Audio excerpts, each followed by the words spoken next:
Bigyan lang natin yung ano ha. Nakaano na, Pastor Jomar? Okay na po yung share screen. Okay. Okay. So, ano ko lang. Balikan lang natin yung ano, yung nakaraan kasi hindi ko gaano nabigyan ng diin yung baptism ng Holy Spirit kasi yan ang pinakang ano natin eh. Hindi tayo magiging effective na witness o tinatawag na manggagawa ng ating Panginoon kung hindi natin ma-experience itong tinatawag na baptism of the Holy Spirit. Okay? So, ano ko lang po itong screen share natin. Okay. Namin nyo na ba ito, Pastor Jomar, na balikan nyo itong baptism of the Holy Spirit? Opo, nung nakaraan. Okay. After ng born again, after po na tayo ma-born again, ang kasunod na experience, kasi may dalawang klase ng experience na dapat nating maranasan bilang believer. Number one, yung tinatawag na indwelling of the Holy Spirit. So when we received Jesus or we accepted Him as our Lord and Savior, pumasok ang Holy Spirit sa atin. Si Jesus pumasok through the Holy Spirit. Ang tawag doon ay indwelling. Okay? Yung Holy Spirit Holy Spirit within. Okay? So, yung pangalawang experience natin ay yung Holy Spirit infilling. Okay? Magkaiba yan magkaibang karanasan yan. Kasi sa ibang church, makikita natin like, sabihin ko na, yung Baptist, Methodist, Presbyterian, tawag dito, Evangelicals, hindi nila gaanong binibigyan ng emphasis yung dalawang experience na yan. Tayo bilang mga Pentecostal, full gospel, kasi tayo ay Pentecostal because of ito ng baptism na naganap doon sa Acts chapter 2 in the day of Pentecost. Pinangako yan ng Panginoon sa Old Testament, sa Joel 2:38. And then yung fulfillment nito, sabi ni Peter, this is it, which was spoken by Joel the prophet. No? Sa Acts chapter 2 yun. Kaya yung salitang Pentecostal ay kumbaga tinanggap natin dahil yung pangako ng Ama na inubuhos ang Espiritu sa lahat ng laman ay naganap sa panahon ng Pentecostes. By the way, yung Pentecost ay Hebrew word yun. No? Yun ay, ibig sabihin nun ay 58th year. Every 58 years sa Israel, meron silang festival, ito nga ang Pentecost. Okay? So, yun ay nangyari na naganap yung baptism. Kaya tawag sa atin ay mga Pentecostal. But we are not Pentecostal, yung oneness. Kasi merong oneness na Pentecostal, yung mahaba ang buhok, bawal ang alahas, bawal ang sa babae, bawal magsuot ng pantalon. Hindi tayo yon, okay? Tayo ay full gospel. Meron din naman itong Pentecostal Prophets, ito yung mga nangangaral lang hihingi. Sila ay Pentecostal din, pero iba yung doctrine nila pagdating sa ilang mga bagay. Pero tayo ay full gospel. Ang tawag sa atin ay yung we believe in the whole counsel of God. No, yung whole counsel of God, ito yung from Genesis to Revelation, we believe on that. Hindi natin dinadagdagan ng salita ng Panginoon, hindi natin binabawasan. Balikan natin itong great baptism of the Holy Spirit kasi importante sa atin to. Jesus said in 1 Acts chapter 1 verse 8, you shall receive power after the Holy Ghost is come upon you.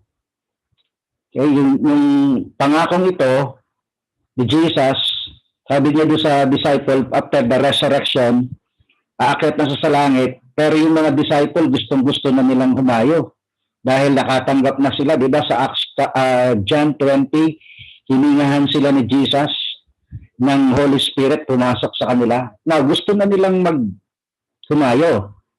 Dahil binigay na ni Jesus yung last command yung great commandment sa Matthew 28:19. Kaya lang sabi ni Lord, wag muna. No, hintayin nyo. Ito, tinamin nyo itong verse na ito, no, bago natin puntahan itong Acts 1:8 sa book of, nasa na yung Bible ko? Nagturo din kasi ako kanina, kaya medyo kalat-kalat. Yung Luke 24 verse 49. Buksan natin, no? Para makita natin yung konteksto ng Acts 1:8. Dito sa Luke 24,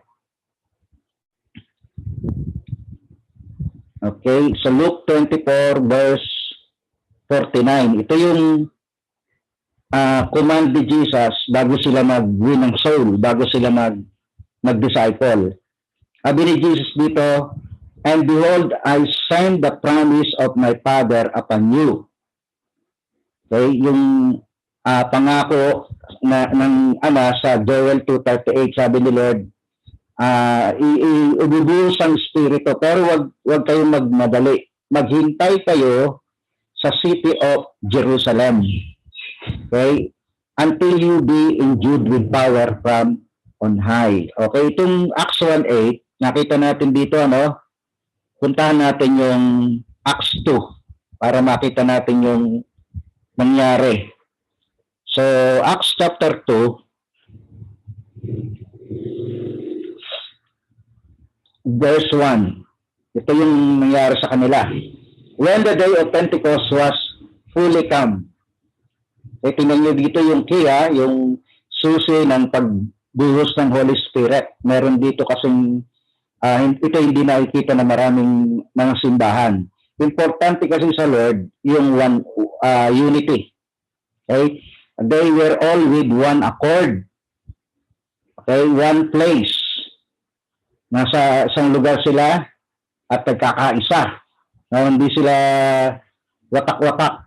They were in one accord in one place. And then ano nangyari? Nag-respond si Lord dun sa kanilang unity. Kasi unity is the key to revival. No?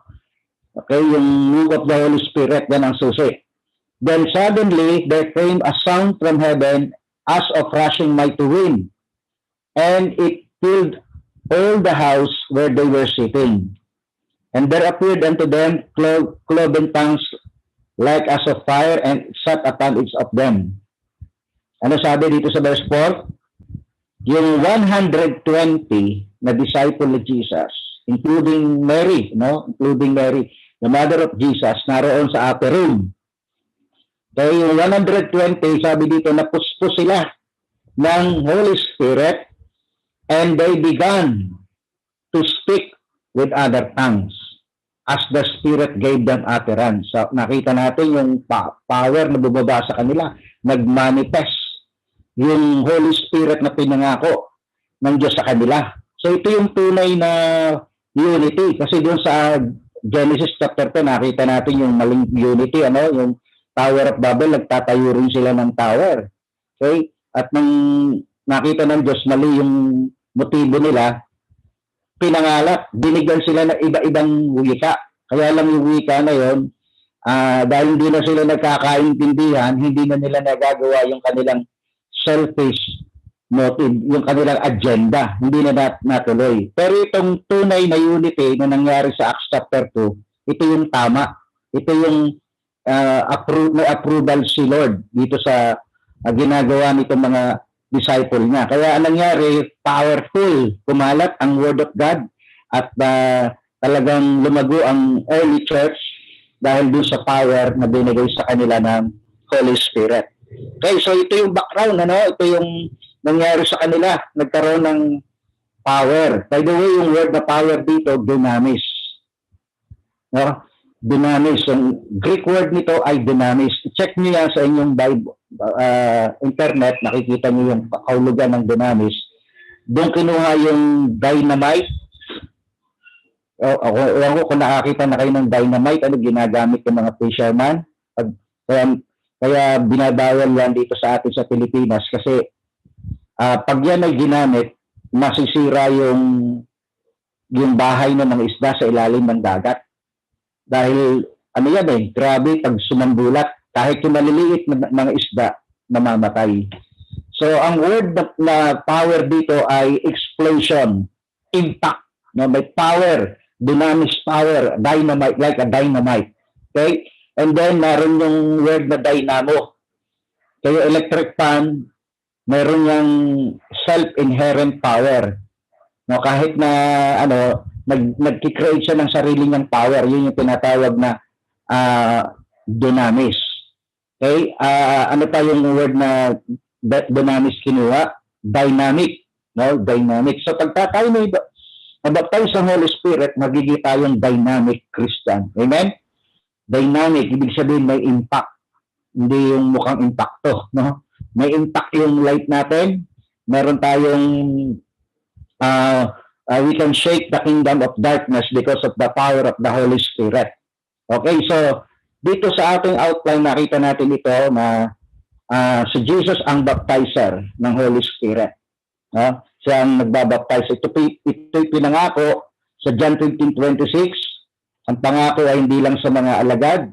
At sabi dito sa Acts chapter 2:39, ang pangakong ito ay kahit doon sa mga malalayong lugar at na doon sa kaduluduluhan, as many as the Lord our God shall call.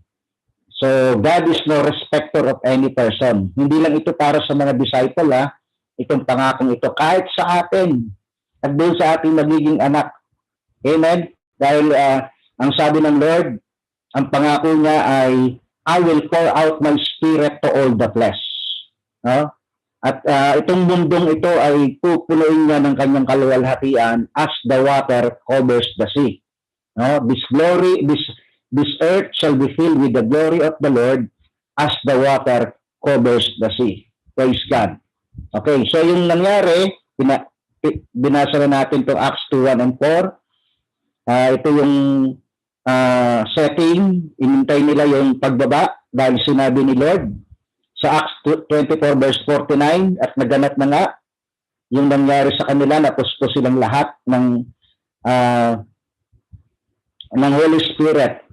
So this is another experience, a separate experience from salvation. Nakikita natin dito sa Acts chapter 10 yung example ni si Cornelius, isang Gentile na believer. This man is very devoted and he was a generous. Nagkaroon siya ng vision at yung vision na yun kinonfirm kay Peter at pumunta doon si Peter para i-preach yung gospel at nagkaroon si Peter ng vision, akala niya yung kaligtasan ay para lang sa kanila. Kaya sabi ni Lord sa kanila, hindi Peter, kumain ka at magpatay. Ang anumang bagay na malinis ko ay pwede nang kainin. Kaya nung time na naintindihan ni Peter ang ibig sabihin ng Lord. Yung gospel ay hindi lang para sa kanila. No? Kahit sa Gentile ay ibinibigay din ang kaligtasan. At hindi lang yung salvation ang ibinigay kay Cornelius, kahit yung baptism of the Holy Spirit. So yung buong sambahayan ni Cornelius ay nabaptize. And they began to speak in tongues. At nabaptize din sila sa tubig. Kaya yung buong package ng salvation na-receive ni Cornelius. Amen. Okay, pag-aralan natin itong dalawang experience na ito, John 20 to 21 to 23. So ito yung new birth. Nung time na kasama ni Jesus yung mga disciple niya, kaya hindi nila naiintindihan yung mga turo ni Jesus. Kasi ano pa sila? Spiritually dead. Spiritually dead pa sila. Kahit na tinuturuan sila ni Lord ng mga bagay tungkol sa kaharian ng Diyos, hindi gaano nila naiunawaan. But after ng resurrection, tinawag na uli yung kanyang mga disciple. At ang sabi rito sa John 20:21 to 23, hiningahan ni Jesus ang kanyang mga alagad. Tingnan natin to para makita po natin yung pruweba na si Jesus ay he breathed on them the breath of life, the Holy Spirit. Okay, John 20 verse 21 to 23. Okay, itong experience nila na ito, ang tawag dito ay new birth experience. the indwelling of the Holy Spirit. Okay, sabi rito verse 21, Then said Jesus to them again, Peace be unto you, as my Father hath sent me, even so send I you. Yan, binibigyan na sila ngayon ng commission, kinukommission na sila. Paano ako sinugo ng Ama, gayon din, sinusugo ko kayo. And then sa verse 22, And when he had said this, he breathed on them and said unto them, Receive ye the Holy Ghost. So itong time na ito ay ang experience na naranasan nila yung indwelling. Na born again yung spirit nila. Na open yung spiritual life nila, natanggap nila yung indwelling of the Holy Spirit. Okay? So, verse 22, And when he had said this, he breathed on them and said unto them, Receive ye the Holy Ghost.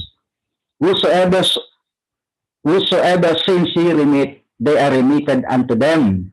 Tinuro ni Jesus dito yung remission of sin. Pinatawad na yung kasalanan nila. No? At tinanggap na nila ngayon yung Holy Spirit, nasa kanila na.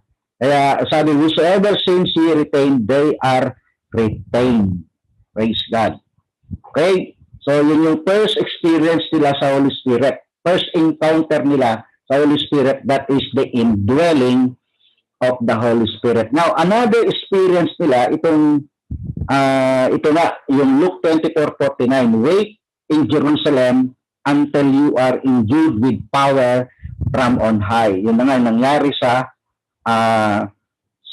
Acts chapter 2. Napuspos silang lahat at nagsalita ng iba't ibang wika. Now, tingnan natin yung another experience para lalo nating maintindihan yung tinuro ni Paul sa mga taga-Epesos. Puntahan natin yung Acts chapter 19.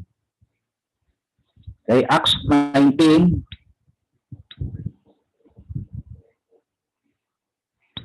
Acts chapter 19 verse 1 and 2. Si Pablo pumunta doon sa lugar ng Epesos at nagturo siya rito, no? Sabi rito, so verse 1, and it came to pass that while Apollos was at Corinth, Paul, having passed through the upper coast, came to Ephesus, and finding certain disciple. By the way, itong mga disciple dito ay mga disciple ni John, no? Disciple sila ni John. At tinanong ni Paul itong mga disciple ni John. Tingnan niyo sa verse 2. He said unto them, Have you received the Holy Ghost since you believe? Okay, anong response ng mga disciple ni John? So, and they said unto him, We have not so much as heard whether there be any Holy Ghost. Hindi pa namin naririnig yung sinasabi mo na baptism of the Holy Spirit. At ang alam lang naming baptism, tinanong ni Paul, anong baptism lang ang tinanggap mo? Sabi dito sa verse 3, ang alam lang naming baptism ay yung water baptism ni John. Yung baptism unto repentance. Okay? Yan yung sagot nila dito sa verse 3. Then sa verse 4, sabi rito, Then said Paul, John verily baptized with the baptism of repentance o yung new birth, no? Para maligtas yung tao. Diba, napag-aralan natin na ang mga Diyo para lang maligtas, kailangan nila sumunod sa bautismo sa tubig na itinuturo ni John the Baptist. Okay? Expression yun ng kanilang pagsisisi. Kaya, yun lang alam nila. So, nung pumasok ngayon si Paul, sabi niya, hindi, meron pang another baptism. Kahit si John tinuro niya, nasabi niya, ako ay hindi karapat-dapat magbautismo sa inyo nitong bautismo nito. Yung darating sa akin na makapangyarihan na kahit ang tali ng kanyang panyapak ay hindi ako karapat-dapat. Ang sabi niya, babautismohan ko kayo sa tubig, subalit itong Jesus na ito ay babautismohan kayo sa Espiritu at sa apoy. Okay? Kaya sabi rito ni Pablo, nagbabautismo si Juan ng bautismo ng pagsisisi na sinasabi sa bayan na sila yung magsisampalataya sa darating sa hulihan niya sa makatawid bagay si Jesus. Ano nangyari sa kanila? When they heard this, importante kasi yung tinuturo. yung baptism of the Holy Spirit, importante ito, no? Kasi nung narinig nila ito, sabi ng Bible, they cometh by hearing and hearing by the word of God. Anong nangyari sa kanila? Nagkaroon sila ngayon ng desire. Nagkaroon sila ngayon ng pananampalataya. When they heard this, they were baptized in the name of the Lord Jesus. And then, anong nangyari sa kanila? Yun, karoon ng indwelling of the Holy Spirit. And then, when Paul had laid his hands upon them, the Holy Ghost came on them.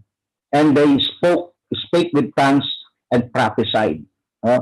So, yung dalawang experience nito na binabanggit ng kapatid sa Bible, indwelling and infilling, ay nakita natin sa mga early believers. Amen. So, anong command sa atin ng Bible? The Bible tells us in Ephesians 5:18, tingnan natin to this is a command and this is not just a suggestion. So, tingnan natin yung Ephesians 5:18. Sabi ni Paul, do not drink with wine. Bago natin tingnan yon, may binanggit pa siya dito sa verse 17. Wherefore be ye not unwise, but understanding what the will of the Lord is. What is the will of the Lord? Ito po, verse 18, and be not drunk with wine, wherein is excess, but be filled with the Holy Spirit. So that is the will of God. No, the will of God is that lahat tayo ay mapuspos ng Banal na Espiritu at tayo may maging powerful witness ni Jesus sa kanyang resurrection.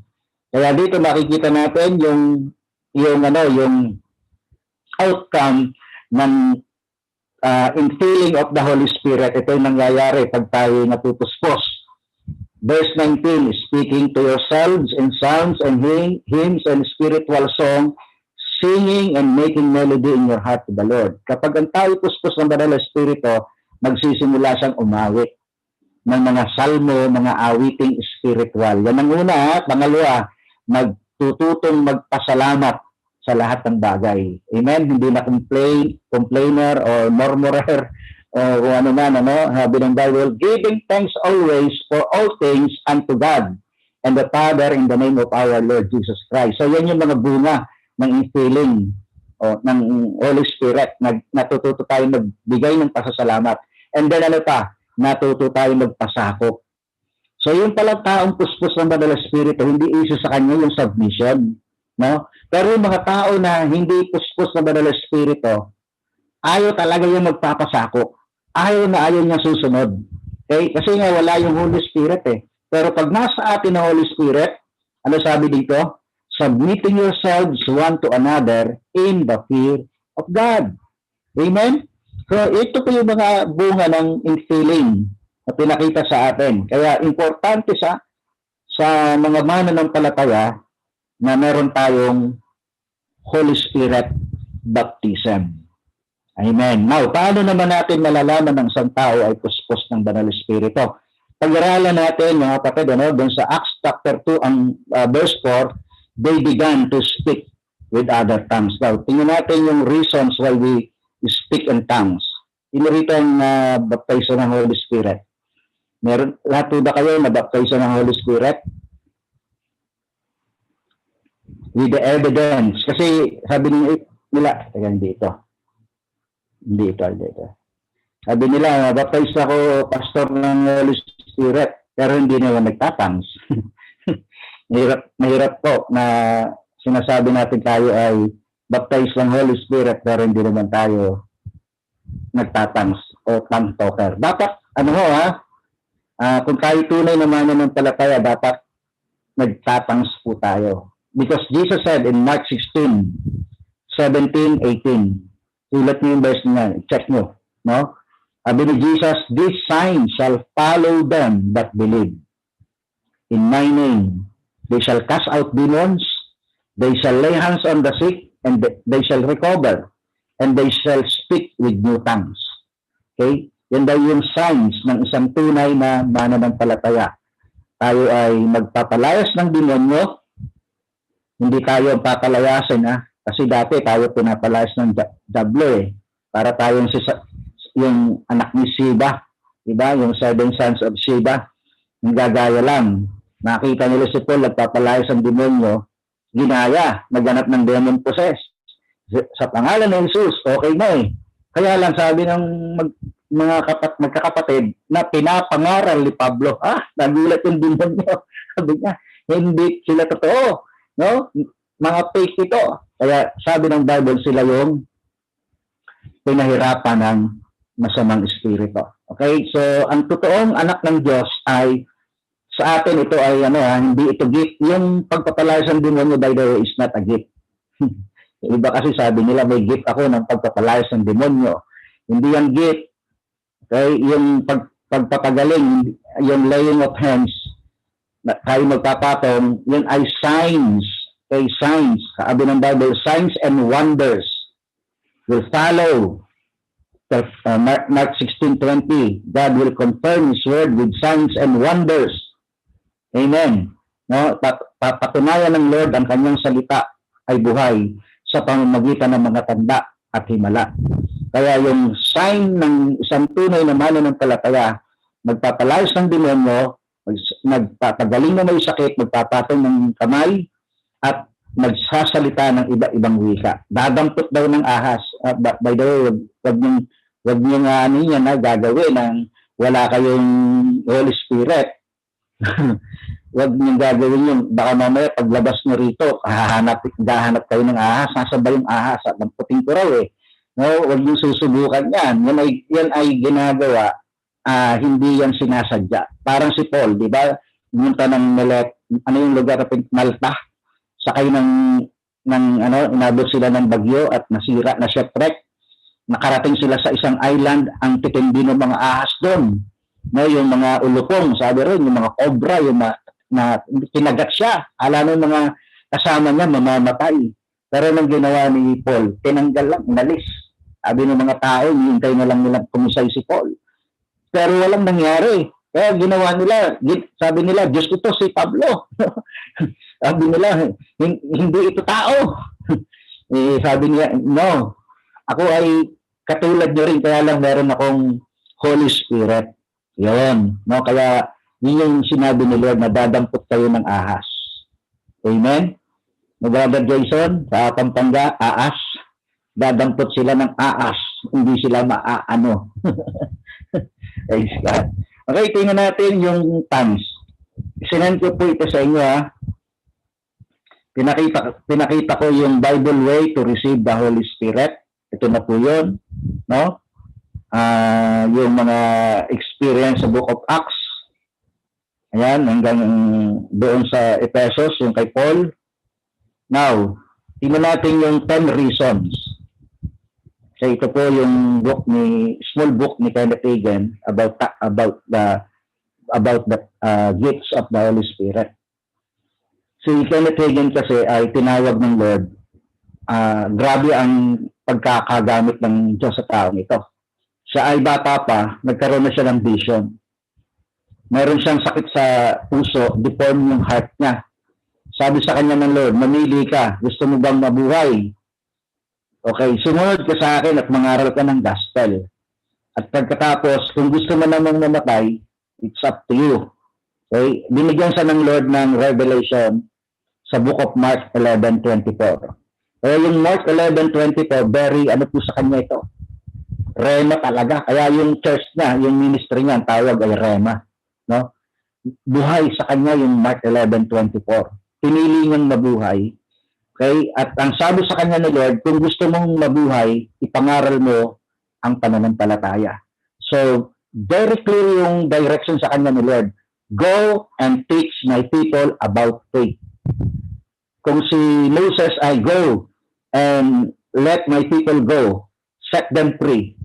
Kung si Noah ang utos sa kanya, build me an ark. Okay? Kasi may mga kanya kasi lang assignment eh. Si Kenneth Hagin naman ay ang command sa kanya ni Lord, go and teach my people about faith. Kaya yung Mark 11:24, rema sa kanya yon. Namatay siya 87 years old. Na-fulfilled niya plano ng Panginoon sa kanya. Dami niyang sinulat ng mga book. Halos lahat ng ang influence niya buong mundo. No? Yung impact ng kanyang ministry. Okay? Marami siya na-produce ng mga pastors, teachers, missionaries, fivefold ministry. Okay? Kasi grabe yung pagsunod na kay Lord. So ito ngayon, bagamat siya baptist, pero nabaptize siya ng Holy Spirit. Nabago yung kanyang teaching. Naging siyang full gospel, naging siyang Pentecostal. No? Kaya yung Pentecostal lumakas dito sa mga teaching ni Kenneth Hagin. Now, pag-aralan natin yung 10 reasons why every believer should speak in tongues. Mark 16:17, sabi ni Jesus, "These signs shall follow them that believe. They shall speak with new tongues." Okay? Number 1 reason, Acts 2:4. Bakit tayo kinakailangan mag-tongues? Kasi ang tongues, ang initial sign na tayo ay napuspos ng Holy Spirit. So this is just an initial sign. So kailangan mayroong evidence no? Hindi pa pwede yung nabaptize ako ng Holy Spirit. Anong nangyari sa'yo? Natumba lang ako. Natumba lang, napuspos na daw ng Holy Spirit. Wala namang sign. Walang tongues. Sa Bible, ang biblical signs ay yung tongues. No? Nakita natin yan sa Acts 10:46, 46, sorry. "For they heard them speak with tongues and magnify God." Okay, yun yung unang reason bakit kinakailangan nating mag-tongues. Yan yung initial sign. By the way, huwag kayo maniniwala doon sa iba ng tongues daw hindi na sa panahon natin. Yun ay panahon pang Acts, nung namatay si John the Beloved, doon natapos, nag-cease yung mga gifts ng Holy Spirit. No. Okay? As long as na ang Holy Spirit ay nasa lupa, hindi matatapos itong mga gifts na ito. Because this age is the age of the Holy Spirit or dispensation of the Holy Spirit. Matatapos lang itong panahon na ito ng iglesia sa rapture. Pagka tayo kinuha ng Lord, doon natin masasabing hindi na kailangan ang gifts na ito. Hindi na kailangan ng tongues. Kasi sa langit naman, hindi naman natin kailangan ng tongues No? Talagang perfect na tayo doon. Dito sa lupa, kailangan natin. Amen? Number 2 reason. Ang tongues po ay spiritual edification. Reason, bakit binigyan tayo ng itong tongues na ito para sa pagpapatibay. To build up our inner man. Sabi ni Paul in 1 Corinthians 14 verse 4, "He that speaketh in unknown tongue edifieth himself." No? Edifieth himself. Ano yung ibig sabihin ng edifieth? Pinapatibay, pinapakatag. Kaya lahat tayo dito, nakakaranas tayo ng panghihina. Tama po ba? Naloloba tayo. Yung cellphone mo, pag naloba, gagawin mo, charge mo lang. Amen? So tayo, meron tayong tinatawag na, para din tayong spiritual battery. Meron din tayong, yung faith natin, nalolobat. Pero pag nagtatangs tayo, yun, na-charge tayo, like a battery. No? May-edify tayo. Yun ang purpose ng speaking in tongues. No, parang doon sa Old Testament, si David, pag nanghihina, he encouraged himself in the Lord. Now, tayo naman, we speak in tongues for our edification. Okay? Tingnan natin sa 1 Corinthians 14 verse 2, "He that speaketh in unknown tongue, speaketh not unto men, but unto God. For no man understandeth him, howbeit in the Spirit he speaketh mysteries." Ano ba yung mysteries? Yung mysteries ay divine secret. Yan, nakalagay dito. Nasa Weymouth translation, he speaks divine secret. Yan, no? Yung mga lihim ng Diyos. Amos 3, di ba? Nakalagay doon. Sa Amos nga ba yun? 3:7. That God will reveal His secret to His servant. So when we speak in other tongues, okay, we speak divine secret. Yung mga revelation na nakatago ng Diyos sa mga mabababaw ng mga Christian, hindi naman nire-reveal to sa mga mabababaw. Doon lang talagang sa mga totoong mga naghahanap sa Diyos, di niya i-reveal yung kanyang mga secret. Amen? Okay, sabi pa dito sa 1 Corinthians 14 verse 14, for if I pray in unknown tongue, my spirit prayeth, but my mind is unfruitful o understanding. Kapag tayo nagtatangs mga kapatid, ang nagsasalita, yung spirit natin, nakikipag-communicate sa Diyos, spirit to spirit. Pero yung ating diwa, yung ating mind, yung ating soul, okay, yung ating intellect, yung ating brain, yung ating understanding, sabi ni Paul, walang pakinabang. No? Kaya yung isip natin, ano ba sinasabi ng aking spirito? Ano ba itong pinagsasalita ko? Yan, sa kanya wala kasi yung, hindi niya maintindihan yan. Pero yung spirit natin ang nakakaintindi. Amen? Sabi ni Paul, my spirit prayeth. No? Ano sabi sa translation ng Amplified? My spirit, by the Holy Spirit within me, pray. Yan. No? Kaya yun pala yung sikreto ng mga Pentecostal. Bakit lumalago? Nandiyan pa po ba kayo mga kapatid? Yan ang difference natin, yung tinatawag na distinctive natin. Distinct, yung pagkakaiba natin sa ibang samahan, sa ibang denomination. Ito po, ang sikreto natin, yung Holy Spirit. Amen? Sabi rito, God is a spirit. When we pray in tongues, our spirit is in the direct contact with God, who is a spirit. We are talking to Him by a divine supernatural means. Supernatural. No? Talagang yung ginagawa natin, mga kapatid, di maintindihan ng demonyo ito. Hindi siya maka-penetrate. Hindi niya kayang maunawaan, masisiraan siya ng bait. Amen po ba? No? Demonyo na halos sumabog yung utak niya kapag tayo nagtatans. Alam niyo, ang sekreto natin, pag tayo nagtatans, para kang ng weapons kasi ito eh. No, ito parang atomic bomb sa kaharian ng kadiliman. Every time we pray in tongues, okay, parang ang nag-aano ng mga atomic bomb sa kanila, no? Talagang hindi nila kayang i-resist yan. Ganyan ka-powerful yung tongues. Ito ay isa sa supernatural weapon na binigay ng Lord sa atin as a church. Kaya tingnan natin ulit. Yung pangatlong dahilan, bakit kailangan natin mag-speak, mag-tongues. It reminds us of the Spirit indwelling presence.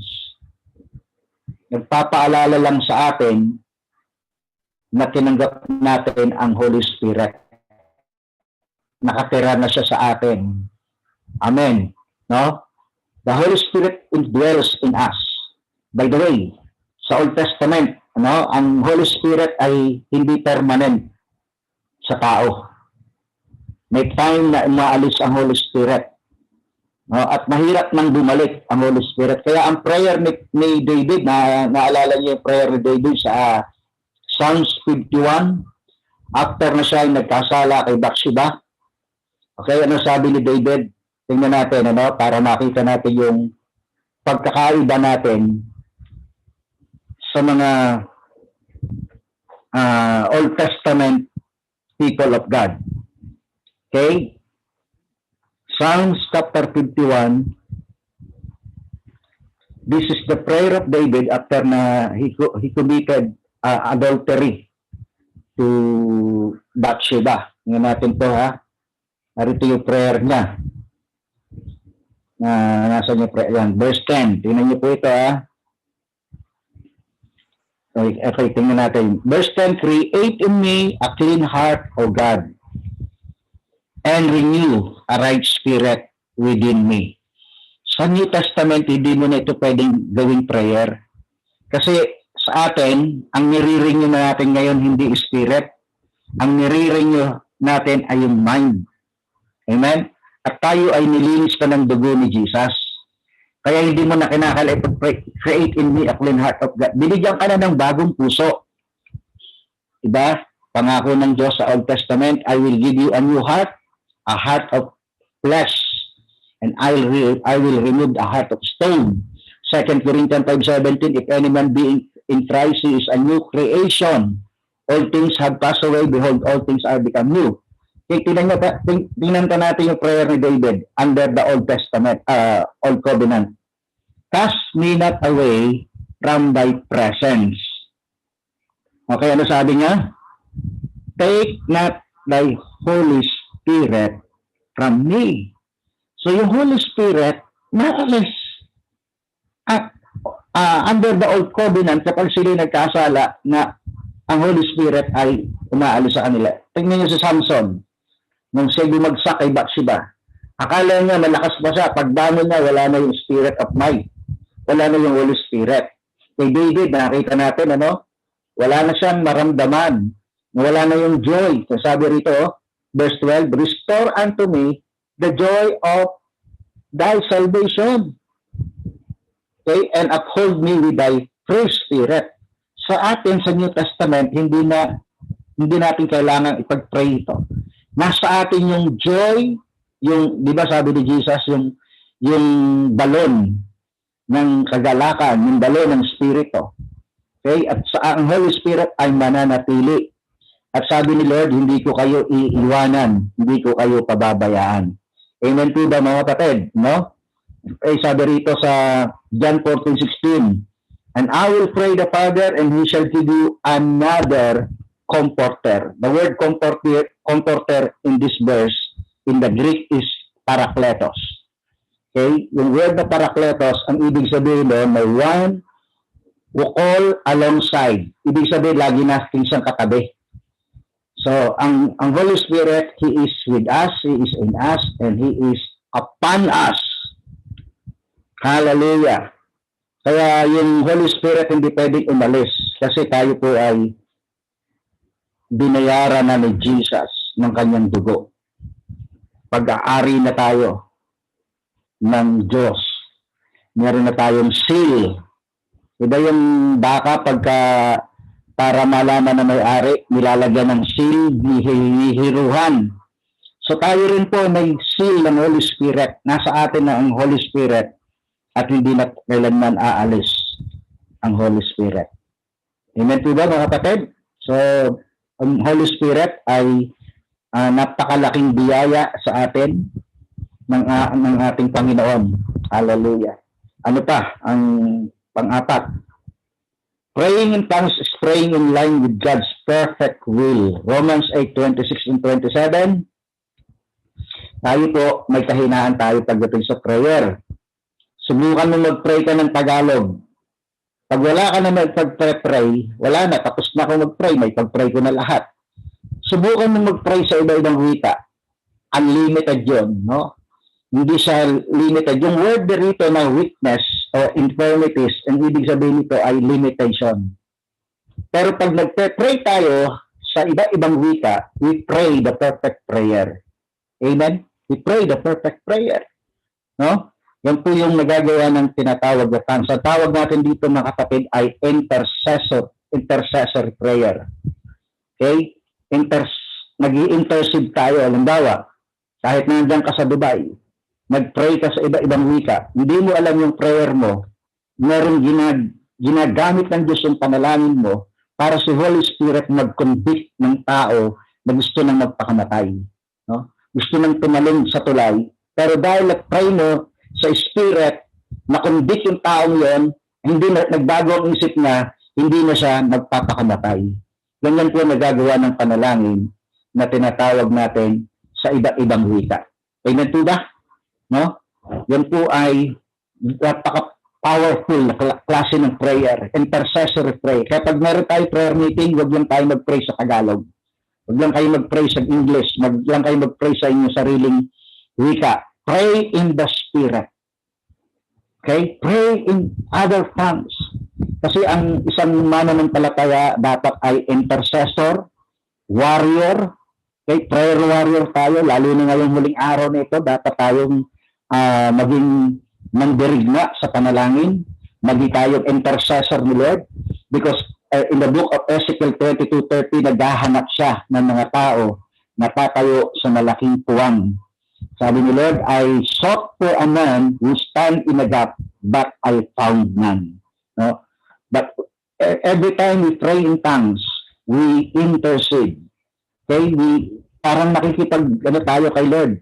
Tawag dito, cooperate. Para yung kalooban ng Lord mangyari dito sa lupa, kinakailangan merong tao na mananampalataya na hihingi, na sasabihin, let your kingdom come, let your will be done on earth as it is in heaven. Amen. So that is the power, that's the use of praying the Spirit, praying tongues. Okay. I hope meron kayo natututunan. No? Number 5, praying tongues stimulates faith. Nakakatulong ito para yung faith natin lumago. Sabi ng Jude 20, but ye beloved, building up your most holy faith. Ang faith kasi natin parang muscle. Okay? Kinakailangan i-develop natin yung na-develop hanggang maging bulldog faith. Yan. Alam niyo ba yung bulldog? Hindi yan bibitaw. Talagang naglalak in jaw pag jay kumapit. So, ganun yung faith natin pag na-develop. Magiging bulldog faith. So, every time we pray in tongues, we develop our faith. Sabi rito, no? Praying in the Holy Ghost, praying in tongues stimulates faith and help us learn to trust God more fully. Yan po nagagawa ng tongues, ano? Nagkakaroon tayo ng bulldog faith. No? Kung meron kang di naintindihan, pray, just pray. Pray in tongues. No? Nakikita niyo yung faith niyo. Grabe. Kahit anong ginagawa ng kaaway, sasabihin mo, sisiw lang yan. No? Kayang-kaya ko yan. Pag binigyan ka ng kaaway, ng problema, parang bola yan, tatalbog lang yan. Amen? Praise God. Yan ang nagagawa ng tinatawag natin of praying in tongues. So, number 6 reason. Speaking in tongues, a means of keeping free from worldly contamination. Yung paligid kasi natin talagang nakaka-contaminate eh, no? Yung mga negative, di ba? Yung mga tao nakapaligid sa atin, nakakapangina. Yung mga sinasabi nila, yung mga nire-report nila, yung lumalabas nila, nakakawala ng yung pagtitiwala sa sarili, nakakapangina. When yung tongues, kahit magsalita sila ng negative, pero ikaw hindi ka affected. Hindi ka affected. Why? Because you know within you, in your spirit, no? There is sabi nga ni Kenneth Hagin, parang merong higante sa loob. 10 times bigger. Merong giant sa loob natin. Hallelujah! Amen po ba? Yan ang gagawa ho ng tongues. No? Kapag halimbawa, nag-worry ng kasama nyo, okay, naririnig mo na kung ano ng mga sinasabi niya. Pray ka lang. Praying tongues kahit sa sarili mo lang, kahit kahit mahina. Ay makikita mo yung mga kasama mo nanghihina ng loob, pero ikaw positibo ka pa rin, no? Naroon pa rin yung trust mo kay Lord, yung faith mo kay Lord. Amen. Hindi ka mahahawa. Praise God. Okay, ano pang nagagawa nito? Praying tongues enable us to pray for the unknown. No? Nakakapag-pray tayo na hindi mo alam yung prayer mo ay nagiging blessing sa ibang tao. Tandaan nyo kaya kayo na born again, meron nag-pray sa inyo. Hindi nyo lang alam kung sino yun, pero may nag-pray sa inyo. Amen? Tayo ay bunga ng panalangin ng iba. Maring din natin sila kilala, pero may nag-pray sa atin. Amen? Yan po nagagawa ng tongues. Praise God. Hallelujah. Number 8. Praying tongues give spiritual refreshing. Isaiah 28:11-12. ang tongues daw ay nagbibigay ng rest. Okay? Lalo na sa inyo dyan, di ba?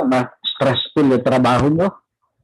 Magbigay lang kayo ng oras of pananalangin sa iba-ibang wika. Makikita nyo po yung re-refresh ulit kayo. Marirelax. Babawi uli yung inyong lakas spiritual. Okay? Sabi rito mga kapatid, sa verse na ito, this is the rest. This is the refreshing. Yan, Isaiah 28:11-12. With stammering lips, I will give them. Sabi ng Panginoon, pangako po na yan. Okay, number 9, thanks for giving thanks. Thanks for giving thanks. Yung pong iba-ibang wika ginagamit sa pagpapasalamat. Sabi ni Paul, 1 Corinthians 14:15-17, What is it then? I will pray with the Spirit and I will pray with the understanding also. I will sing with the Spirit and I will sing with the understanding also.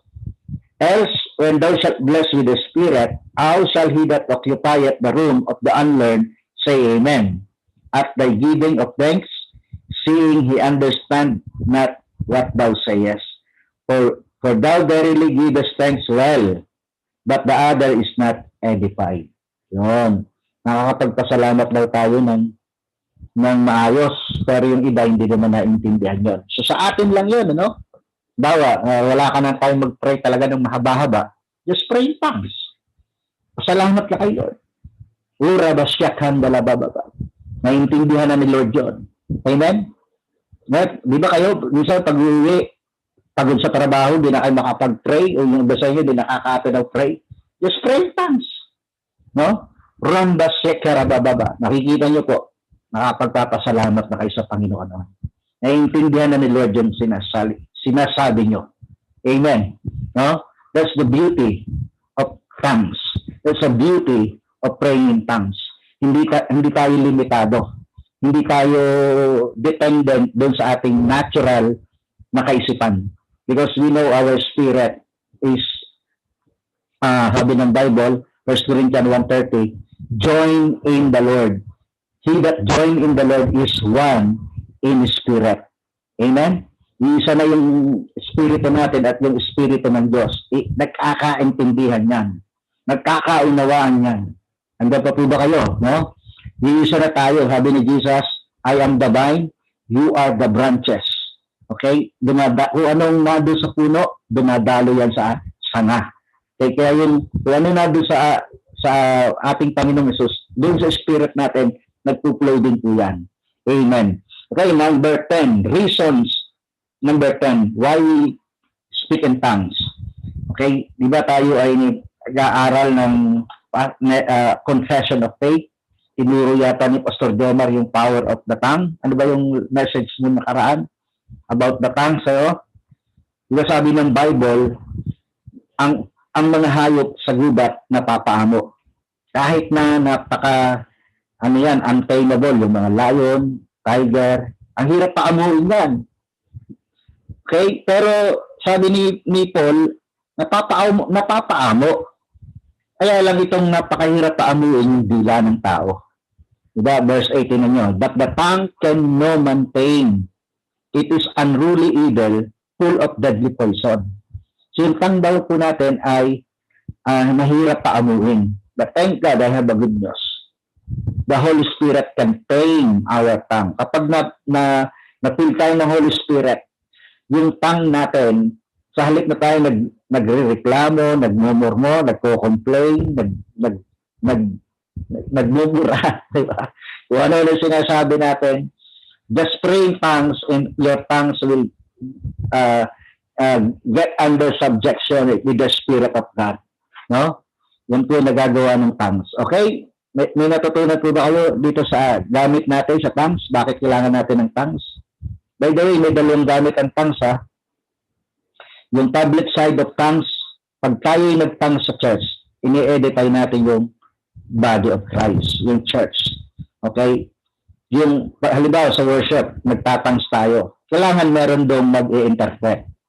Yung interpretation kasi, ganito po yan, Tongues plus interpretation of tongues equals prophecy. Yan, nakalagay yan, no? Ang purpose ng prophecy ay edification, exhortation, and comfort. By the way, yung prophecy na binabanggit natin ay hindi yung prophecy na thus saith the Lord, no? Itong mangyayari sa sa'yo, itong mangyayari sa mundo. Hindi yung prophecy na yung talagang general. Yung prophecy na ginagawa natin sa church ay for the edification of the body of Christ or the saints doon sa church. Kailangan meron tongues at may nag-i-interpret. Kasi yun ay magiging simple prophecy. Okay? Pag tayo naman na nagtatangs, privately, ito po nagagawa. No? Merong tinatawag na private. Nasa na yung private side? Yung private side, okay, ang benefits naman ito, ipinatitibay mo yung sarili mo. Jude verse 20. No? Yung sarili mong pananampalataya. You edify yourself. Kapag nag-tongues ka at may interpretation, ini-edify natin yung church. Amen? Okay, may tanong kayo bago tayo magpatuloy. Pagkaaralan natin yung sins against the Holy Spirit. Okay, tapos na tayo doon sa 10 na ipaliwanag ko na yung reason bakit tayo nagtatangs. Kasi we believe the baptism of the Holy Spirit with the evidence of speaking in other tongues. Do you have any question about regarding the tongues, the baptism of the Holy Spirit? Sino sa inyo may tanong? Pastor Jomar. I do believe, Pastor, marami silang tanong kasi nung nawala kayo nung last meeting, saka sila nagtanongan sunod-sunod. Sige, okay lang. Kaya naniniwala ko ngayon marami silang i-raise up na question. Sige po. Mag-mute lang tayo o magtatanong tayo. Pastor, posible ba na pag ikaw yung nag-speak on tongues, ikaw din yung nag-i-interpret? Mas maganda po. No? Okay, pwede po yun. Ikaw na yung tatangs, tapos ikaw pa rin yung nag-interpret. By the way, yung interpretation po is another gift of the Spirit. Maganda nga po yung kayo nakakapag-interpret. Pero kung hindi nyo kayang interpret, wala pa kayo ng ganung gift, at may nag-interpret, ay ang sabi po ng Bible, yung nagsasalin ng iba't ibang wika, ang katumbas po nun ay prophecy. Hindi po nangangahulugan nagpa-prophecy ay propeta. No? It is just a simple gift of prophecy to edify the church. Okay, yun po yung purpose nun. Pwede po yun. Sino pa po may tanong? Opo, Pastor. Yung tungkol po sa sinabi niyo po na yung sa Old Testament, sabi niyo po, yung banal na spirito, kapag umalis yun sa kanila, wala na yun. Pero di ba po, meron din sa New Testament naman, merong sinasabi na yung wag mong i-grieve yung banal na spirito. So ano po yung nangyayari doon sa tao na yun na pag dinrive nila yung Holy Spirit? Yan ang pag-aaralan natin. Mamaya. Yung sin against the Holy Spirit. No? Mamaya yan, Sister Jane, yung mga degree. Yung degree. Kasi may mga degree ng kasalanan sa Holy Spirit na nagagawa ang believer. Pero meron doon matindi yung huli, yung blasphemy. Pero hindi yung kayang gawin ng believer. No? Ang makakagawa lang doon ng mga unbeliever. Any other question regarding doon sa baptism ng Holy Spirit at doon sa tongues?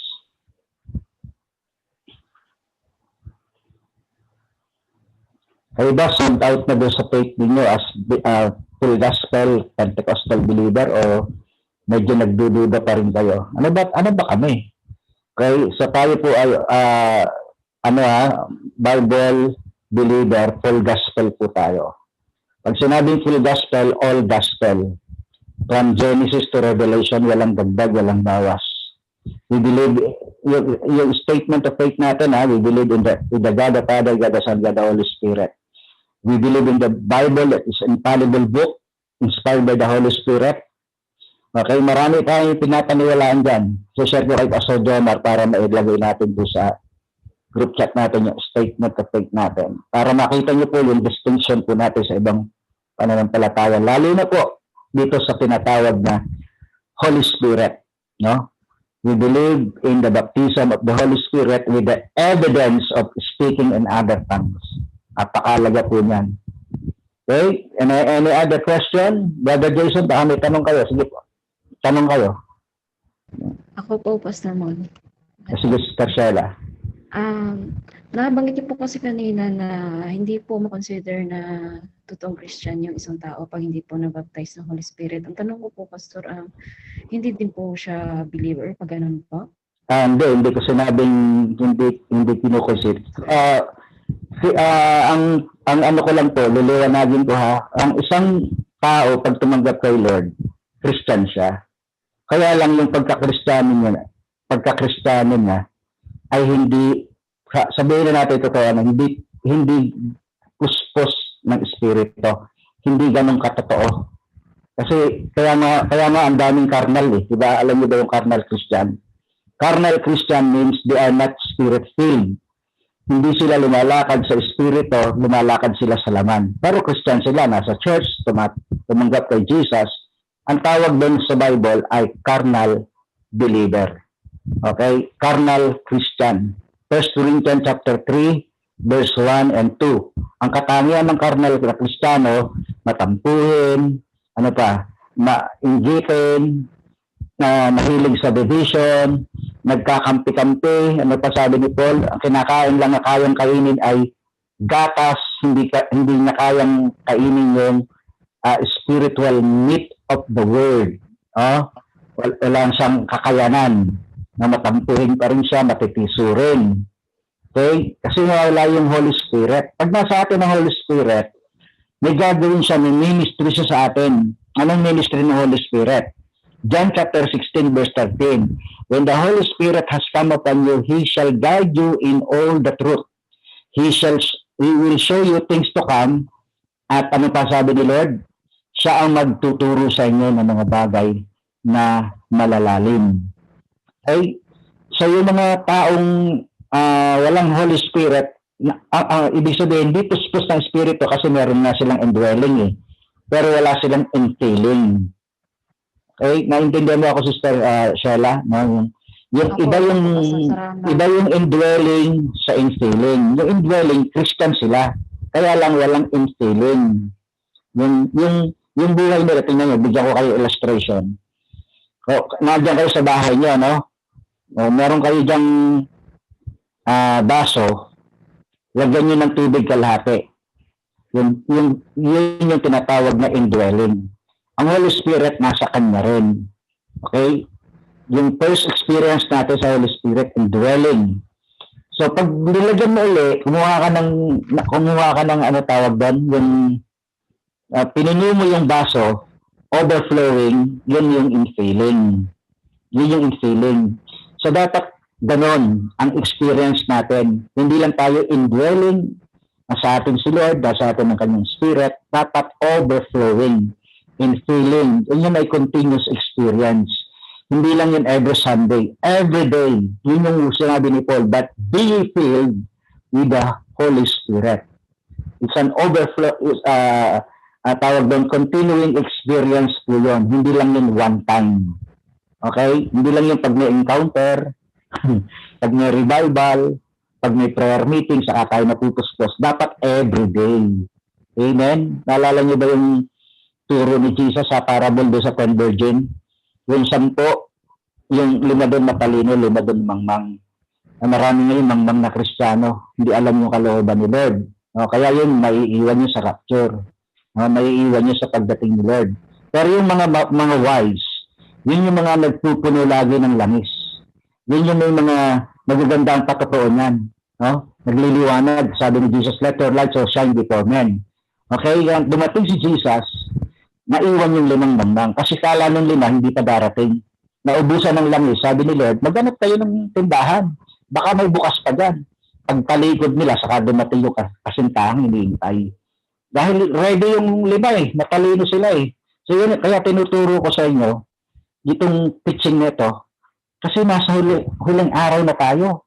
Amen? Kailangan lagi tayong puspos ng banal na Espiritu kasi naghihintay tayo sa pagdating ni Jesus. Nakikita na natin yung mga signs pagbabalik ni Lord. Ngayon, kung wala tayong Holy Spirit, wala tayong power, madali tayong matukso, madali tayong matangay ng sanlibutan, madali tayong makakumit ng kasalanan. Pag dumating si Lord, ano mangyayari sa atin? No? Sabi ng Bible, may kukunin, isa iiwanan, isa kukunin. May naglalakad naglalakad, isa iiwanan, isa kukunin. Dalawa natutulog, isa iiwanan, isa kukunin. Dalawang nagtatrabaho, nagigiling sa gilingan, isa iiwanan, isa kukunin. Meron talagang naiiwan. Pero yung mga kukunin, yun yung mga handa. Yun yung punong-puno ng langis. Amen? Yung Holy Spirit. Okay? Nalinaw kung bakit kailangan natin ng Holy Spirit sa panahon na ito. Because Jesus Christ is coming very, very soon. Meron pa kayong tanong? Sino pa may tanong?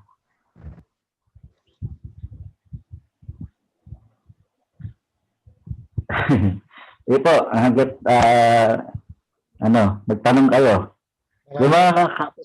Yung mga kapatid natin, yung mga lalaki, tanong kayo. Nagtatanong sila pag wala na kayo, Pastor. Sige, tayo narito. Wala namang bayad itong tanong na ito. Pag magtanong. Hallelujah. Praise God. Sige po. Any other question? Wala na? Baka ako ang gusto nila magtanong. Okay. Gusto niyo ba ako magtatanong sa inyo? Tanungin ko kayo. Sino bang narito ngayon? Okay, tanungin natin itong si Brother Harold. Brother Harold, kumusta? Hello po. Magandang gabi po. Magandang gabi. Ikaw ba ay filled ng Holy Spirit? Are you full with the Holy Spirit? Kasi isa sa mga katangian, na maglilingkod kay Lord, ay puspos ng Espiritu. Dito sabi ni Peter, Acts chapter 6, pumili kayo ng itong lalaking puspos ng Espiritu. Kami naman ay mananatili sa gawain ng pangangaral ng salita ng Diyos. Okay, so are you filled with the Holy Spirit? Amen, Pas. The question is, sorry, nagtanong tuloy ako. Ayun paano pa, siyempre, pag nanghihina yung isang Kristiyano, sorry, kasi it's my first time to come back on the Zoom mentoring.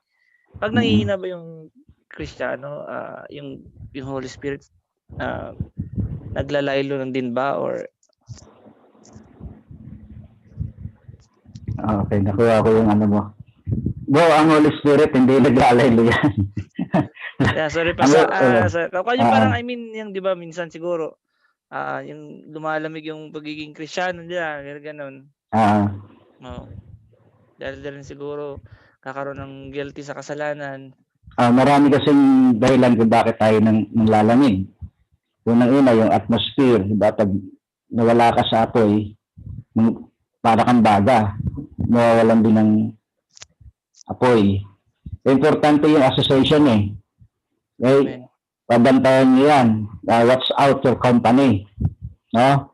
Kasi pagka ang company niyo ay mga maligandang, yan na rin kayo. Nata-transfer yung spirit. May transferring spirit na binabanggit. Kaya babantayan mo kung sino ba yung kasama ko. Pag lagi kasama mo ang believer, maano ka rin, maliban na lang kung talagang malakas ka. Okay? At yung paligid din natin, yung panahon na ito, nakakapanglupay-tay ito Yung stress, di ba? Trabaho, tapos nabantaan ka, ganito, may COVID. So, ngayon, kung nanghihina ka, meron tayong paraan para mag-recharge. No? Jude 20, Beloved, building up your most holy faith, praying in the Holy Ghost. So once ginawa natin yan, kahit simple lang, Holy Spirit, I need you, I need your power, I need your strength. Then begin to speak in tongues. Pray in the Spirit na nakaramdaman mo na. Merong tangible presence. Kasi ang presence nila dapat na tangible Diba? Kung, di ba, sino sa inyo, pag natatakot, tumataas yung buhok nyo. Sa atin, yung Holy Spirit, pag nararamdaman mo, hindi naman tumataas yung buhok natin. Iba yung kilabot. Ama, hindi ka natatakot, kundi tumatapang ka. Yung holy boldness, nararamdaman mo yung presence ng Lord. No? Kaya paglabas mo uli, oh, grabe, leon ka uli. No? Talagang matapang ka na naman yan. Hindi ka na naman, aharap ka na naman sa gable na talagang alam mo na napakalakas mo. Amen? So, yun yung isang paraan, no, na tayo lalakas. Yung confession din, confession of the word, importante rin yan. Kukonfess tayo ng word. No? Yung praise and worship is another thing na tayo lumakas. Nakaka-revive yun. Okay, so ano ko ba yung mga tanong nyo, mga masasagot ko po ba? Okay, so importante sa atin to kasi yung legacy natin, yung minanata natin yung faith natin sa mga early believers. Sa Book of Acts, sa kanila galing yan. Sila nag-model. Sina Peter, no, kina Paul. Kaya kung ano yung maranasan nila, dapat yun din yung maranasan natin. No? Importante po yun. Okay, so dadako tayo ngayon doon sa sin. Tama ba? Okay ba, Pastor? Pastor Donar? May mga tanong pa, okay na? O dadako na tayo doon sa ating panghuling pag-aaralan?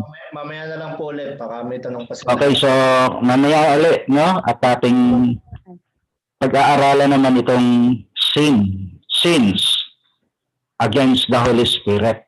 Okay, nakita natin ang Holy Spirit is a person. It's not a thing. No? Hindi siya isang bagay na na hindi natin pahahalagahan. Ang Holy Spirit ay personality. Pag sinabing personality, ang Holy Spirit ay may damdamin, no? May will, may intellect, may emotion. So, hindi ito.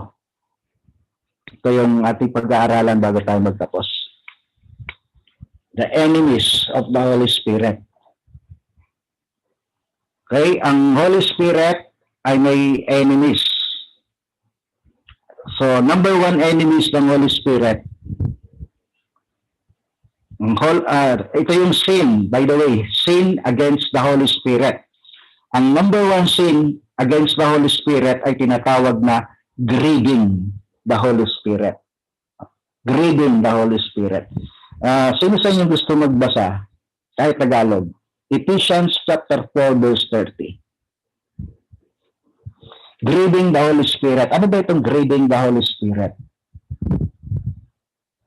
Okay, dito sa verse na ito, sa Ephesians chapter 4, okay, tingnan lang natin para mabilis, no? Okay, check na lang din sa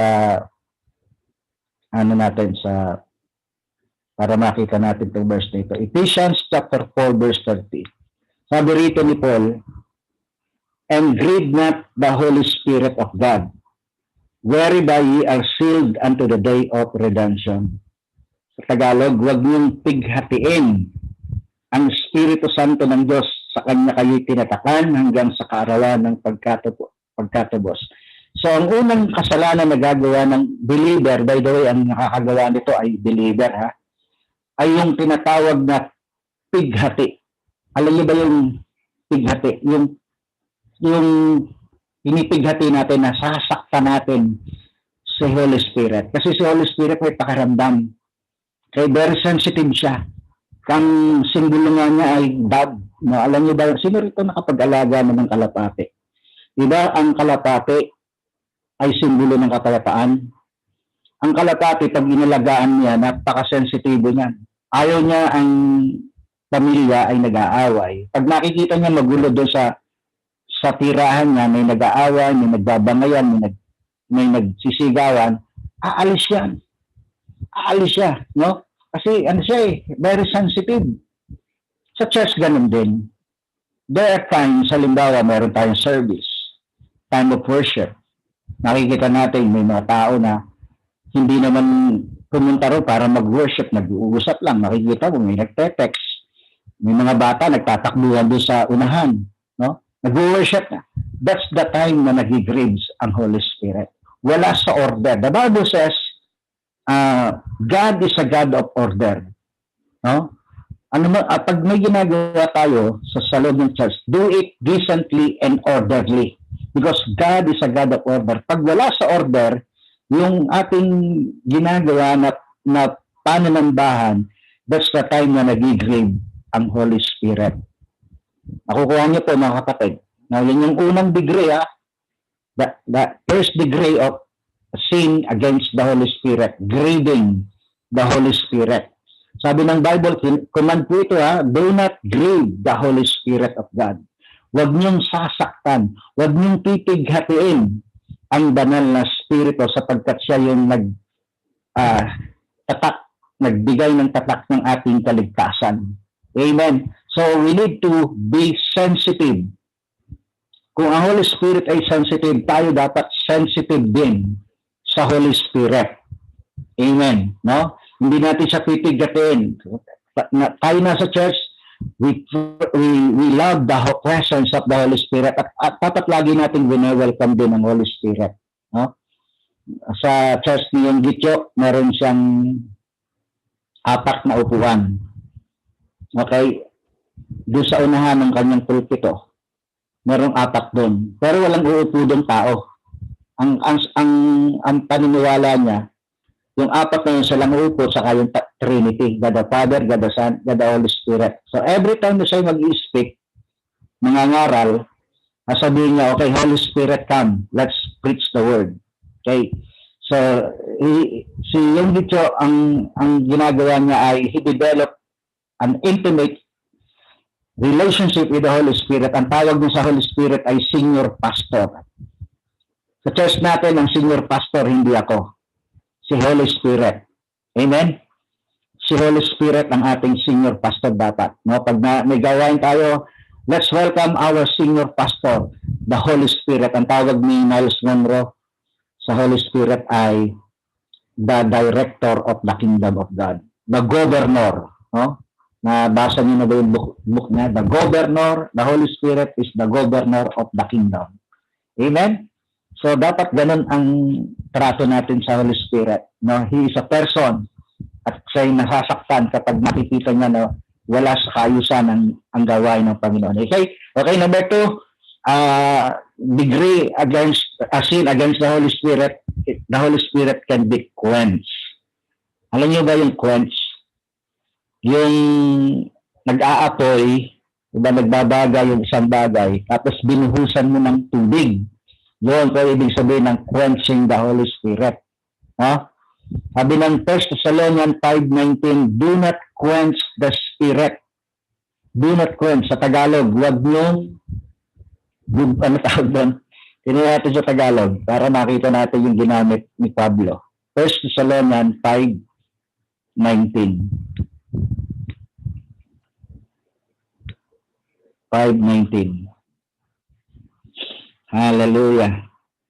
Yun, huwag ninyong patayin ang ningas ng Espiritu. So ito ang tawag na dito, quenching the Holy Spirit. Yung pagka nag-aapoy ba? Nag-aapoy, tapos biglang parang binuhusan. Ang hirap na ulit magpaapoy noon. Amen? Naranasan nyo na ba yan sa inyong buhay? Yung revive kayo, tapos biglang may nangyari, yun ang gasa. Unti-unti kayong parang nawawala na naman kayo ng gana, ang hirap na mag-devotion, ang hirap na magpuri. Yun, ang tawag doon ay quenching the Holy Spirit. Okay? Yan ay nagagawa ng believer yan. Ang believer, hindi yan, kasi wala naman sila Holy Spirit eh. Ang believer, sabi ng Bible, ang Espiritu ay binigay lang para sa mga mananampalataya. Okay? So, yung mga mananampalataya, ito yung mga bagay na nagagawa natin sa Holy Spirit na kasalanan. Una, grieving. Pangalawa, quenching the Holy Spirit. Pangatlo, ito yung pangatlo, vex the Holy Spirit. Ano ba yung vex? Kaya sabi dito sa Isaiah 63 verse 10, but they rebelled and vexed his Holy Spirit. Therefore, he was turned to be their enemy and he fought against them. So, yung word na vex, ang ibig sabihin is to give trouble to. Okay? To give trouble to disturb, to annoy, to irritate, to distress. afflict or plague, to keep bringing up, going over or returning to a matter difficult to solve, to shake or toss about. So yung salitang vex, ang ibig sabihin, binibigyan mo siya ng tinotrouble mo ang Holy Spirit, no? Para din katulad ng pinipighati, pinibigyan mo ng pabigatan, no? Hindi mo siya kumbaga hindi ka nagbibigay ng quality time sa Holy Spirit. Kaya yung nangyayari na siya, nagbe-vex ang Holy Spirit. Okay, number 4, provoking the Holy Spirit. Ano ba Tagalog ng provoke? Parang parang tawag doon, sinusubukan, no? Sinusubukan mo hanggang sa magalit. Yan ang ginawa ng mga Old Testament itong mga Israelita. Lagi nila sinusubukan si Lord, no? Lagi nila sinusuway. Kaya kahit nakikita na nila yung mga miracles ni Lord dun sa Old Testament, yung manna, yung quail, okay? Pero patuloy pa rin nilang sinusubukan, pinuprovoke hanggang sa magalit. At ang isang bagay na kinagalit ni Lord, okay, yung sabi ng Panginoon, huwag kayong mag-aasawa ng ibang lahi. Kasi yung mga lahi na yon na meron silang ibang paniniwala sa Diyos o Diyos-Diyosan, ay nakapasok sa Israel dahil doon naging matigas ang ulo nitong mga Israelita. Kaya yun ang nangyari sa kanila, no? Lagi nila pinuprovoke si Lord. Sabi rito sa Isaiah 65 verse 2 and 3, I have stretched out my hands all day long to a rebellious people who walk in a way that is not good according to their own thoughts. A people who provoke me to anger continually to my face, who sacrifice in gardens and burn incense on altars of brick. Ganyan ang ginagawa nila sa Old Testament, no? Sa Old Testament. Now, tingnan natin itong verse na ito, mga kapatid. Genesis chapter 6 verse 5. Genesis chapter 6. Kaya nagalit ang Diyos. Sabi niya, gugunawin ko ang mundo. Kaya dahil sa kasalanan ng mga tao. Sabi rito sa verse 5, and God saw the wickedness of man was great in the earth, and that every imagination of the thoughts of his heart was only evil continually. And it repented the Lord that he had made man on the earth, and it grieved him at his heart. So meron isang translation, mga kapatid, hindi ko lang naano kung anong translation yon. Yung ang Espiritu daw ng Diyos ay hindi laging nakikipagpunyagi. The Spirit of God is not always striving in the heart of men. No? Meron pong ganon. So, nung time na ito, na nakita niya ang kasamaan ng tao, ang Espiritu ng Diyos ay the Spirit of God, sabi rin, hindi laging, baga yung, naroon yung talagang galit na sa kasalanan. Yung galit ng Diyos na talagang sinabi niya, sana hindi ko nalang nilikha ang tao. No? Ganun katindi yung galit na naranasan ng Lord. Okay, so punta tayo dito sa number 5. Okay, the Holy Spirit can be resisted. Another sin ng believer to. So we can provoke the Holy Spirit. We can ano tawag doon? Quench the Holy Spirit. We can vex the Holy Spirit. We can grieve the Holy Spirit. And we can resist the Holy Spirit. Tingnan niyo po ito, no? Acts 7:51. You speak neck and uncircumcised in heart and ears, you always resist the Holy Spirit. As your fathers did, so do you. Okay, so yung isang kasalanan sa Holy Spirit ay yung resisting, yung tinataboy mo, yung hindi mo siya minawalang galang, minawalang halaga. No? Kapag ang tao wala ng galang sa Espiritu ng Diyos, nagiging matigas ang ulo niya. Nagiging, punin-punin na ng katigasan ng ulo at ng puso. Okay? At ang sabi ng Bible, yung mga natitigas ang puso, sila yung mga hindi pinapasok doon sa lupang pangako. because they keep on resisting the Holy Spirit. So this is another sin against the Holy Spirit, resisting the Holy Spirit. No, yung hindi welcome ang Holy Spirit sa atin. Kahit yung kanyang gifts, kinu-question natin, tinatanong natin, ito ba'y sa Diyos? Okay? Yung iba sabi nila, parang ito, parang hindi ko kayang tanggapin to dahil illusion lang ito. Hindi ito sa Holy Spirit. So that is resisting the Holy Spirit. Okay? Mga kapatid, maliwanag po na ito yung mga degree ng kasalanan sa Holy Spirit na nagagawa ng believer. Okay, number 6, lie against the Holy Spirit. Katulad ng ginawa ni Ananias at Sapphira. Nangako sila na yung lupa na pinagbentahan nila, 100% ilalagay nila sa paanan ng mga alagad. Okay, nagkaroon sila ng faith promise. Sabi nila kay Peter, lahat ng mga ari-arian namin na ibebenta, ilalagay namin, gagamitin to para sa church. Pero alam niyo ginawa nila, pinupitan nila. Kumuha sila ng bahagi nila. Alam niyo, pumasok sila sa church. Nakita ni Peter, sabi niya, sa chapter 5, verse 3, But Peter said, Ananias, why has Satan filled your heart to lie to the Holy Spirit? Kaya tingnan niyo hindi siya sa tao nagsinungaling, sabi ni Peter. Sa Holy Spirit siya nagsinungaling at binanggit po doon sa verse 4, yung Holy Spirit is God. Hindi ka sa tao nagsinungaling ka sa Diyos. Yun po yung verse huling sinabi. Why have you conceived this thing in your heart? You have not lied to men, but to God. Sino yung God na pinagsinungalingan nila? Si Holy Spirit. Mahirap pala yung mangako, yung sabi ng Bible, pag mangangako ka, see to it, natutuparin mo yun. Amen? Hallelujah. Kasi hindi tayo nangangako sa tao.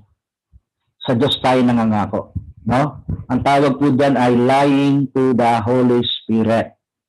Pagdating sa mga fake promise, sa mga pledges, yung mga ganyan sa church, yung mga pledges ba, nangangako sila, ibibigay namin itong bahaging ito, pero pagdating doon sa huli, wala namang naibigay. So, ang Holy Spirit ay nagkakasala tayo doon sa Holy Spirit. Now, isang sin against the Holy Spirit na nagagawa naman ng unbeliever. Tingnan natin to. Dito tayo magtatapos. Yung nagagawa ng unbeliever, ito po yung tinatawag na highest sin. Okay, the Holy Spirit can be grieved, the Holy Spirit can be quenched, the Holy Spirit can be vexed, the Holy Spirit can be provoked, the Holy Spirit can be resisted. You can lie to the Holy Spirit. Now, this is another sin to the Holy Spirit, and that is blasphemy against the Holy Spirit. Ano ba yung blasphemy? Yan, no? What is blasphemy against the Holy Spirit? Ang blasphemy against the Holy Spirit, ang ibig sabihin nito, ito yung mga namumuhi na talaga sa Holy Spirit. Hindi tinatanggi niya na. No, yung tinatatuan niya ang person of the Holy Spirit, yung gifts of the Holy Spirit, sinasabi niya, demonic yan. No? Hindi yan totoo. Yan ay demonic. Yung tongues sa demonyo daw. Narinig niyo na po ba mga kapatid yan? Yung speaking tongues daw sa demonyo, huwag daw tayong magtatangs kasi demonic. Okay? So, that is blasphemy against the Holy Spirit. Paano magiging demonic yun? Gift nga yun eh. May Holy Spirit ka, tapos nag-ooperate ka sa Holy Spirit, sa gift of the Holy Spirit. Paano mo sasabihin ito'y sa demonyo? No? Okay? So, ito pong blasphemy, ginagawa ito ng mga unbeliever. Unbeliever lang kasi ang believer may conviction. Once sa tayo nagkakasala, the Holy Spirit will speak to your spirit. Don't do that. Huwag mong gawin yan. Mag-repent ka. No? Ang Holy Spirit nakikiusap sa'yo. Bumalik ka sa first love mo. Bumalik ka, mag-repent ka. Okay? Ganyan ang Holy Spirit. Ikukonvict ka niya, hindi ka niya ikukondemn. Amen. Kaya pag tayo ay believer na, meron tayong conviction at yun ang binibigay ni Holy Spirit. At itong mga unbeliever, wala silang conviction. Wala silang takot. Kaya sabi ni Lord, nagkasala na kayo sa Ama, mapapatawad kayo. Tingnan niyo po itong Matthew 12:31. Therefore I say to you, every sin and blasphemy will be forgiven men, but the blasphemy against the Spirit will not be forgiven men. Okay? Mark 3:28 and 29. Assuredly I say to you, all sins will be forgiven the sons of men, and whatever blasphemies they may utter. Sabi ni Jesus sa verse 29, he who blaspheme against the Holy Spirit never has forgiveness, but is subject to eternal condemnation. So ito yung nagagawa ng mga unbeliever. Hindi pwedeng gawin ito ng mga believer unless talagang nag-denounce ka. Ni-renounce mo na, ayaw mo na sa Diyos, ayaw mo na kay Lord, okay? And you hate God, you hate the Holy Spirit, you hate the Lord Jesus Christ, you hate the church, you hate the Bible, you hate the man of God. Yan po mangyayari. Magkakasala na tayo sa tinatawag na Holy Spirit. At ibig sabihin nun, you are possessed by Satan. You are not possessed by the Holy Spirit, no? Kaya yun po ang nangyayari, no? Yung tinatawag na yung katulad ng ginawa ng mga religious person. Talagang inaakusahan nila si Jesus, yung ginagawa nila ni Jesus ay sa demonyo, nagpapalakas ng demonyo sa pangalan ni Beelzebub. That is blasphemy against the Holy Spirit. Okay, so any question regarding this teaching against the sin against the Holy Spirit? Meron kayong tanong, mga kapatid?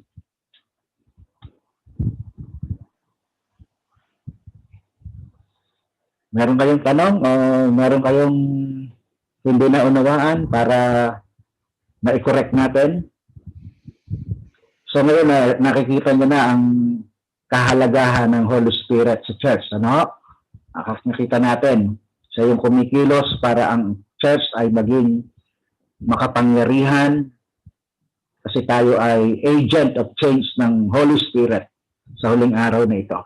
No? Tayo yung restrainer, yung force na kaya hindi pa nalalantad ang gawa ng diablo dahil nasa atin pa si Holy Spirit. Okay, any question? Pastor, Sige po. yung mga yung sa ibang kasi, yung ibang doctrine ba yung tawag doon? Kasi, di ba may mga iba na hindi sila naniniwala sa speaking in tongues. Makukonsider mo ba? Pero Christian sila. Pero makukonsider mo ba yun na blasphemy in the Holy Spirit? Yun ay parang tinutuya nila, no? Hindi nila tinatanggap. Pwedeng resisting the Holy Spirit, no? Pero hindi naman siya blasphemy. Kasi may Holy Spirit sila, di ba? Christian nga eh. Kaya lang ayaw nilang tanggapin. Ayaw nilang kilalanin si Holy Spirit. That is resisting against the Holy Spirit. Not necessarily blasphemy. Kasi yung blasphemy, matindi na talaga yun. No? Kasalanan yun ng unbeliever. Pero nasa kanila kasi si Lord, may conviction pa sila. So nakalaman nilang mag-repent doon sa kanilang makasalanan. Kasi kaya nila masasabi yun dahil number one, lack of knowledge. Diba Hosea 4:6, my people are destroyed for lack of knowledge. Lack of teaching about the Holy Spirit. Akala lang nila yung Holy Spirit ay yung indwelling lang. Walang infilling. Tapos na yung infilling doon sa Pentecost. Walang continual experience against the Holy Spirit. Okay? So, yun, Sister Jane, hindi siya pwedeng sabihin blasphemy.